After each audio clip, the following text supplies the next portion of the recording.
Bueno, utziko ditugu iruzurrak alde batera, eta orain apustuei helduko diegu. Izan ere, kirol apustuak ugaritu egin dira nabarmen, hemen Euskal Herrian, eta horretan lan egiten duten enpresen gorakada ere itzela izan da. Bai, Euskal Herrian hiru enpresa daude, batez ere, Reta, Kirol Jokoa eta Garaipen izenekoak. Hori Euskal Autonomia Erkidegoan, hori Reta Nafarroara ere pasada antza, bai? Eta profila diotenez, 25-45 urte bitarteko gizonezkoa izan da normalean, eta Maite Martinez gure lankidea, Reta enpresako Eneritz Alonsorekin izan da, eta baita Maritxu Jimenez psikologoarekin ere, ze askotan, badakizuenez, jokoa arazoan bilakatzea. Begira. Apustu baino pizka bat gehiago egin dira hemen Retan, Euskadi osoan zehar. Garrantzitsuna da kontrol falta. Osea, berez jokoaren patologia da hori mulkaden kontrolaren nahasketa bat. Gero tratatzeko garaian adikzio baten modukoa da. Orduan, bueno, adikzio normal, beste adikzio bat sustantziekin zerikusia duten adikzioetan bezala ikusten ditugun sintomak dira. Astinera jokatzen eta ezin dutela jolasten utzi, gezurretan ibiltzen direla. Eurek jakinda hori kaltegarria dela beraientzat, ezin dutela utzi ekintza hori egiten.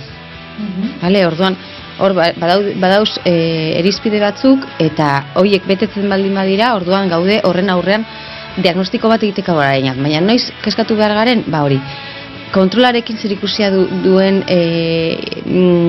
nahasketa agertzen denean. Hau da, bera saiatzen dela kontrolatzen joku hori eta ezin duela. Batez ere gizonak dira, emakumeak oraindik gutxi daukagu, hemen dendan sartzen direnak, eta edadea, pizka bat 25 urtetik eda 50 urtera, gutxi gora bera.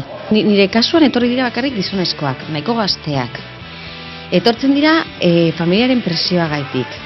Normalean, gogoratzen dut kasu bat, etorri zala, iritsi zelako banketxearen estraktoa edo, eta hor gurasoak konturatu ziren, kriston arazoa zegoela, ez dakitzen bat diru gastatu zuela oso denbora gitzean. Hori ere sintoma da, noski, ez? Orduan,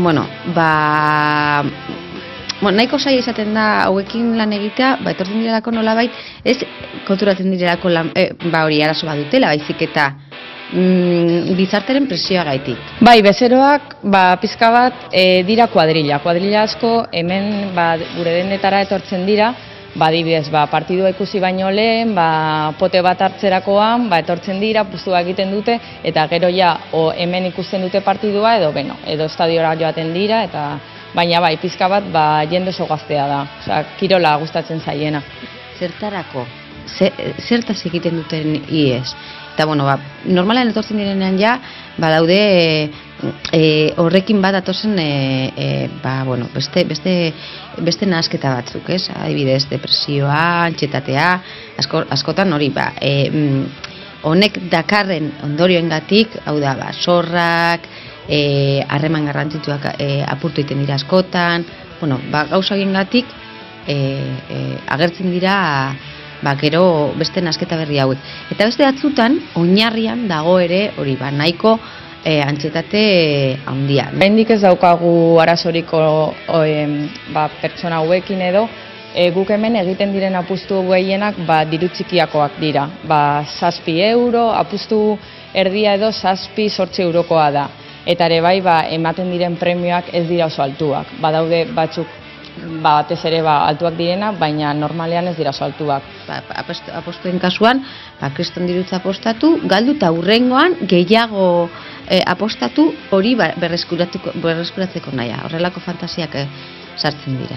Jendea hemen ez dator apustu egiteko, eta batez ere horiek, lagunak dira, kirola gustatzen zaie, eta egiten du.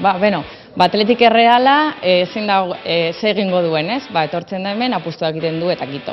Azken urtean, denda asko ireki ditugu, hemen Euskadin daukagu 13 denda, 6 Bizkaian, 5 Gipuzkoan eta 2 Gasteizen, gero orain ere ireki dugu Nafarroan. Nafarroan Iruñan daukagu bat, eta ere ostalaritza lokaletan daukagu 500. Gaur egun 500, eta gero eta gehiago jendea gustatzen zaio kirola, ere bai telebistan ikusten dugu gero eta partidu gehiagok ematen direla eta guretzat hobe, no? Bueno, apustuen neurriz, inguruan, neurriz. bai, kontuz. Nahi genuen apustuen inguruan gaur solas egin Aida. gure, bai, Aintzanek ez dakit apustu zela den, baina Inigo eta Alex bai. Beste batean hitz egingo dugu.